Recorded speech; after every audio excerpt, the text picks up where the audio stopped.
Alright, first and foremost, I'm say all honor and praises be to Yahweh Shemel Shai, the double honors unto the apostles of GMS, and shalom to the sincere. I came out there teaching out there in the highways and byways in truth and sincerity.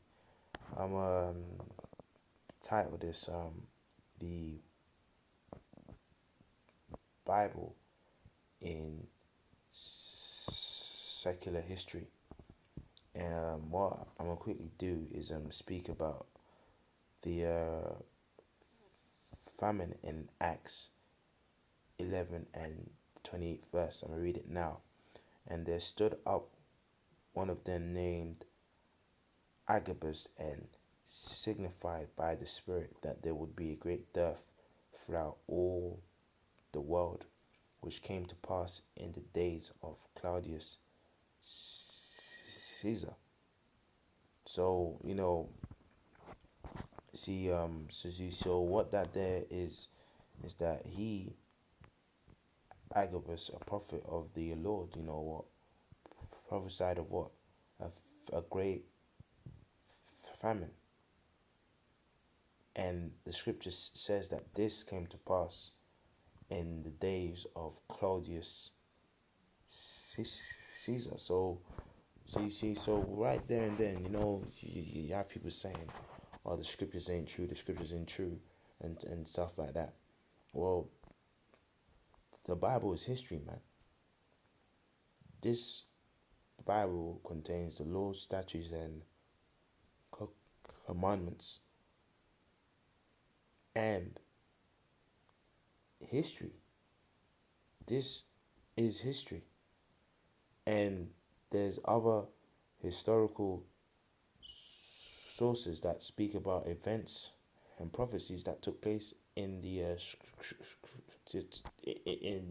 scriptures. Now we don't need these other historical sources and stuff as in terms to establish our and make it our faith, because we trust in the scriptures anyway. But these accounts give you clear to the points that the scriptures is true. So you can have you guys scoff all you want, but the scriptures is true. So what I'm gonna do right now is I'm gonna get this. So it says this is from www.biblehistory.net, and it says the famine in Acts 11, and it says another biblical event confirmed in the pages of history regarding the Roman Emperor Claudius is found in the books of Acts 11 verse 27 to 28, and it says, and in these days prophets came from Jerusalem to Antioch. Then one of them named Agabus stood up and showed by the Spirit that there was going to be a great famine throughout all the world, which also happened in the days of Claudius Caesar. And it says the 4th century historian Orosius or Orosius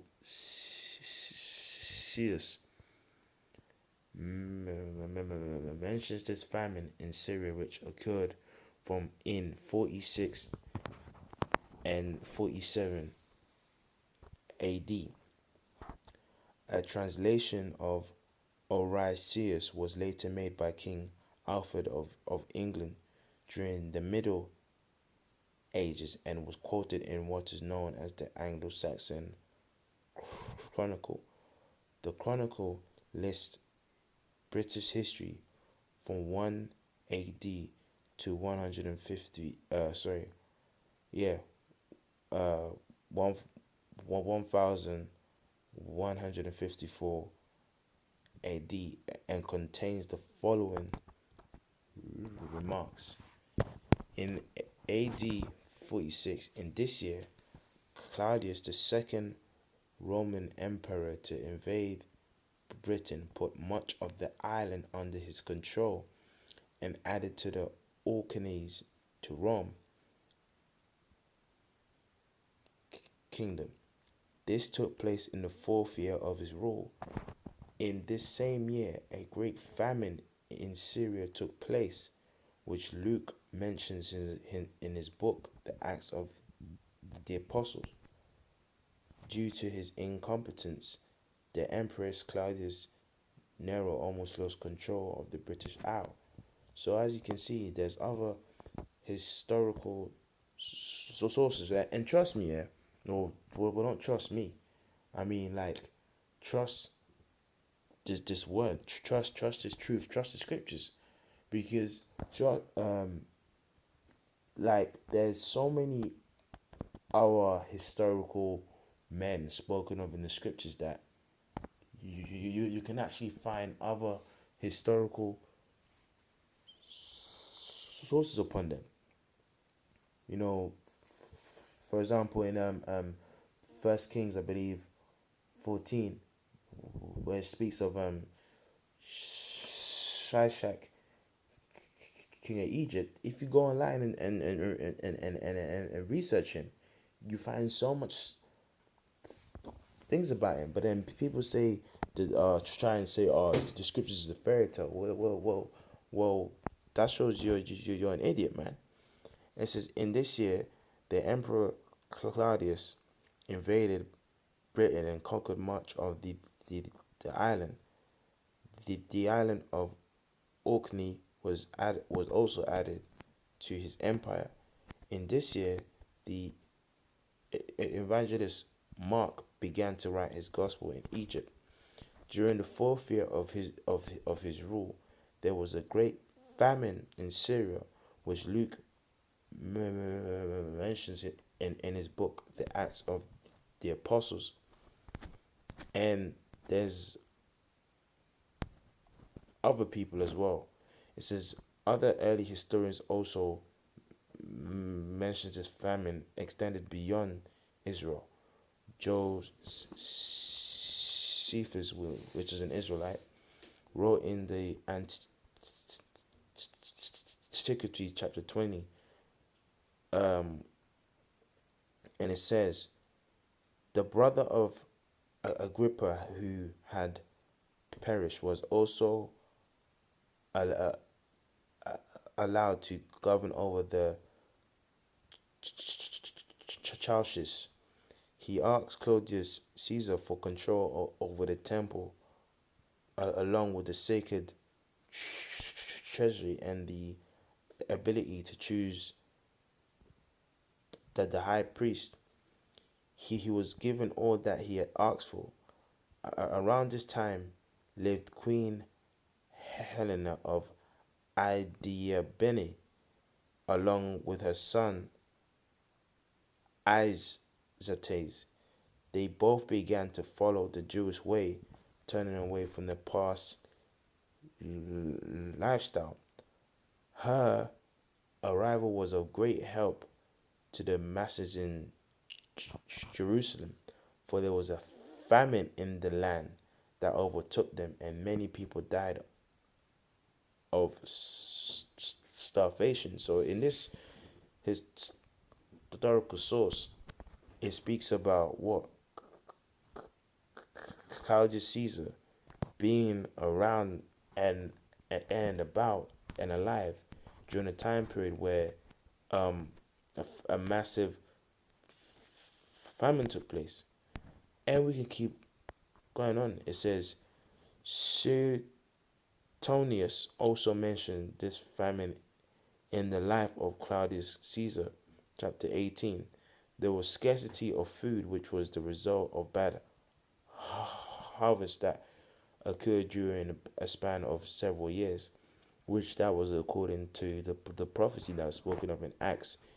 Even the Roman historian Tacitus mentions the famine in his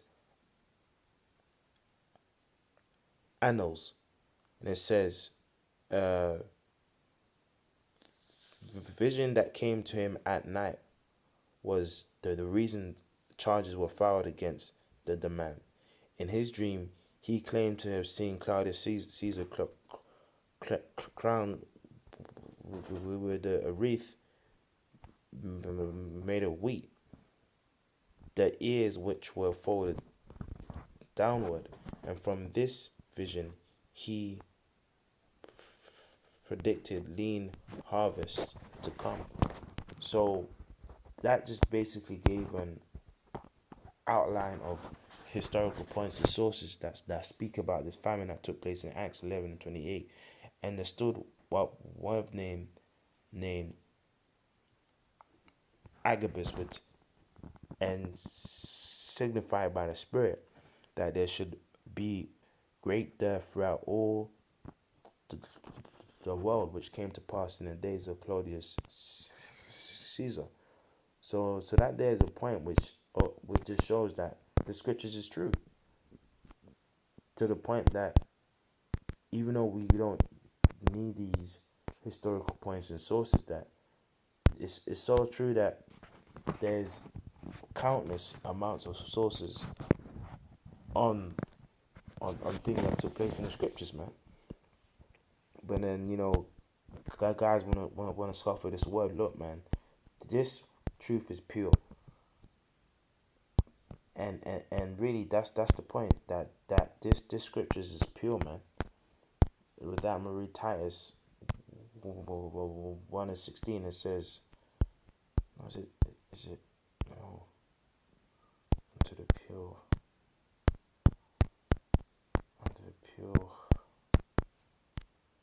isn't it? Titus, yeah, I was just there. Titus 1:15. It says, unto the pure, all things are pure. So the pure that it's talking about there is those who are of the elect, and the all things that's pure is this word.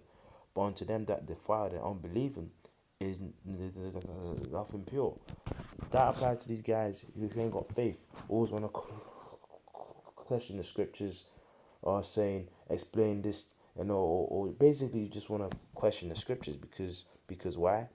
Because they haven't got faith that this word is true, and the Spirit even has a word that even up until this day, the Lord has historical facts and sources that back up the scriptures, but even in that they ain't got faith. But even their mind and conscience is defiled.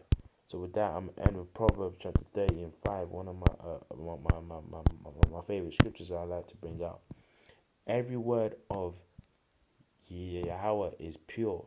He's a shield unto them that put their trust not unto him. Sorry.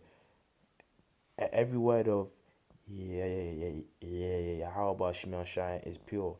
He is a shield unto them that put their trust in him. Add thou not unto his words, lest he reprove thee, and thou be found a liar. So hopefully you brothers were edified. I just wanted to speak on a quick point in history. So with that, I'm going to say, Shalom.